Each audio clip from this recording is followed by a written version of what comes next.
Bismillahirrahmanirrahim. Rabi'atul Adawiyah menjadi hamba sahaya. Bencana saat itu, Rabi'ah dan ketiga saudara perempuannya memutuskan untuk berkelana ke berbagai daerah untuk bertahan hidup. Dalam pengembaraan, Rabi'ah berpisah dari ketiga saudara-saudara perempuannya, sehingga Rabi'ah hidup seorang diri. Dalam keadaan tersebut, Rabi'ah jatuh ke tangan perampok dan Rabi'ah dijual sebagai hamba sahaya seharga 6.000 dirham. Setelah dijual perampok seharga 6.000 dirham, Rabi'atul Adawiyah menjalani hari-harinya sebagai budak di keluarga yang berasal dari kaum Mawali Al-Atiq. Kaum tersebut masih ada hubungannya dengan Bani Adwa, dan nama lengkap yang dipakainya adalah nama umum yang dipakai pada saat itu. Al-Atiq berasal dari suku Qais. Dari sinilah suku tersebut dikenal dengan Al-Qaisiyah atau Al-Adawiyah. Rabi'ah Adawiyah dibeli orang yang sangat kejam dan bengis. Walaupun Rabi'ah seorang wanita, Rabi'ah diperlakukan dengan sangat kejam pula oleh tuannya. Namun Rabi'ah menjalani hidupnya dengan cinta. Ia tidak pernah sekalipun mengeluh, apalagi sampai berputus asa terhadap kehidupannya. Siang hari ia bekerja membanting tulang mengerjakan semua pekerjaan yang dibebankan oleh tuannya kepadanya. Malam harinya ia habiskan dengan beribadah kepada Allah Subhanahu wa Ta'ala. Pada suatu hari ketika Rabi'ah berjalan-jalan, ada seseorang yang tidak ia kenal datang menghampirinya. Rabi'ah mencoba untuk melarikan diri, dan tiba-tiba ia jatuh tergelincir sehingga tangannya terkilir. Rabi'ah menangis sambil menundukkan mukanya ke tanah. Dan lalu Rabi'ah bermunajat kepada Allah. Ya Allah, aku adalah orang asing di negeri ini yang tidak memiliki ayah serta bunda, seorang tawanan yang tidak berdaya, sedang tanganku cedera. Namun semua itu tidak membuat aku bersedih hati. Satu-satunya yang kuharapkan adalah dapat memenuhi kehendak-Mu dan mengetahui apakah Engkau berkenan atau tidak. Kemudian Rabi'ah terdengarlah suara yang berucap kepadanya, Rabi'ah, janganlah engkau berduka, sebab esok lusa engkau akan dimuliakan, sehingga para malaikat iri kepadamu. Ujian-ujian yang dialami membuat Rabi'ah semakin dekat dengan Tuhan.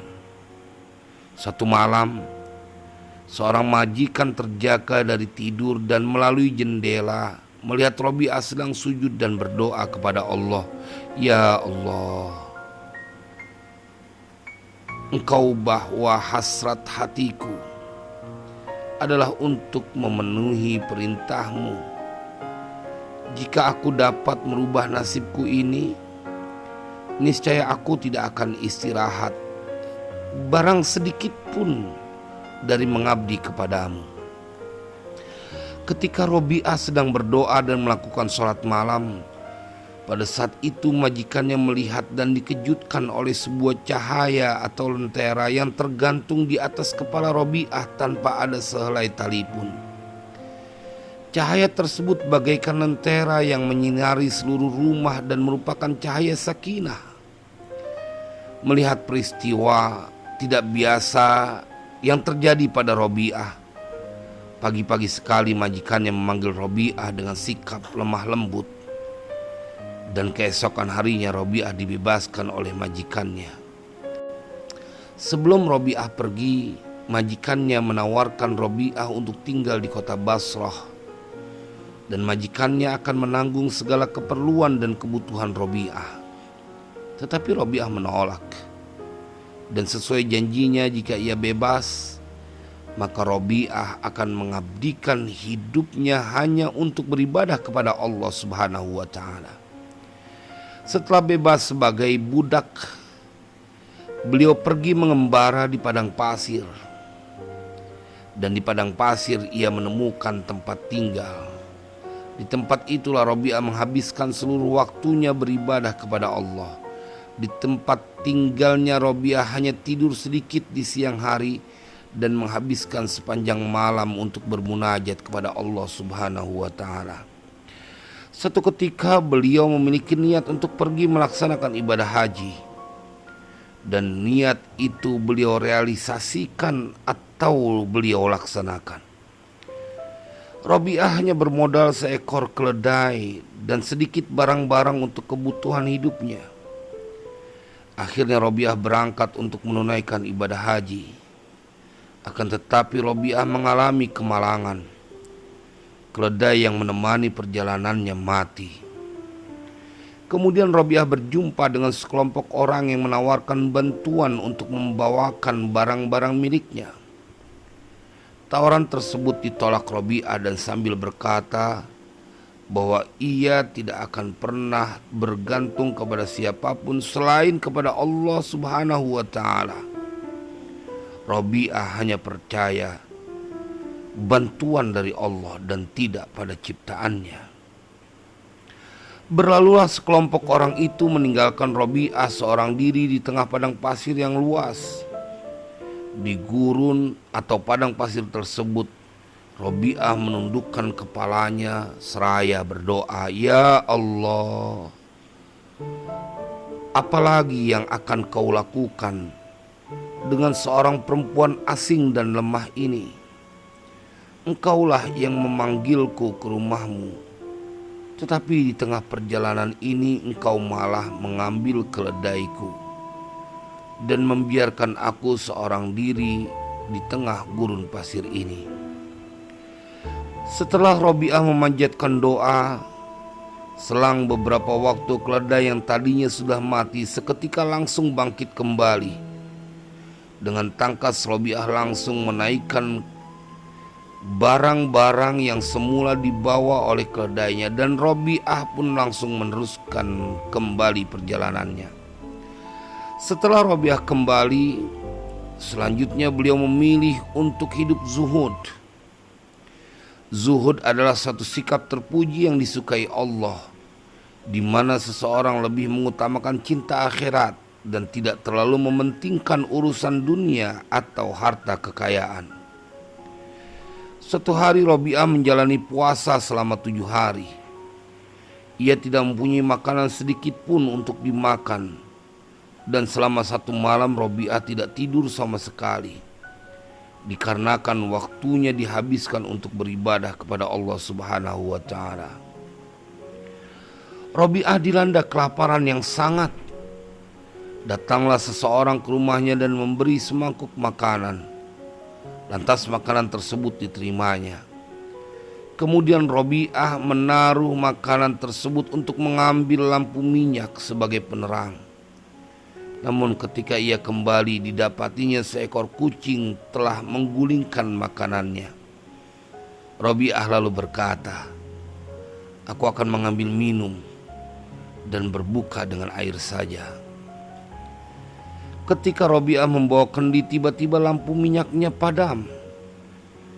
Ia bermaksud untuk minum di kegelapan. Lantas ketika ia ingin meminum air kendi itu, tiba-tiba kendi itu terjatuh dan pecah. Robiah pun sedih sekali dan berteriak-teriak seakan rumahnya terbakar api. Kemudian ia berucap dalam keadaan yang sangat bingung, "Ya Allah, apa maksudmu memperlakukan aku seperti ini? Akankah engkau hancurkan diri yang rapuh ini?" Saat itu juga tiba-tiba Robiah mendengar suara yang berucap dan mengatakan kepadanya, "Jika engkau menginginkan dunia ini, maka aku akan berikan semua dan aku berkahi. Tetapi Aku menyingkir dari dalam kalbumu, sebab aku tidak mungkin berada dalam kalbu yang memiliki dua dunia. Wahai Robiah, aku mempunyai kehendak, dan begitu juga denganmu. Aku tidak mungkin menggabungkan dua kehendak itu dalam satu kalbu. Robiah menjawab, ketika mendengar peringatan itu, kutinggalkan hati ini dari dunia dan kuputuskan harapan duniaku selama 30 tahun.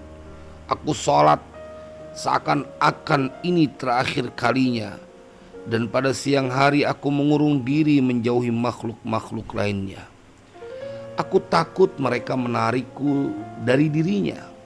Maka aku katakan, ya Tuhanku, sibukkanlah hati ini dengan hanya menyebutmu. Jangan engkau biarkan mereka menarikku darimu. Robiah Al-Adawiyah mengajukan 4 pertanyaan tentang dirinya kepada Hasan, dan Hasan menjawab, hanya Allah lah yang mengetahui.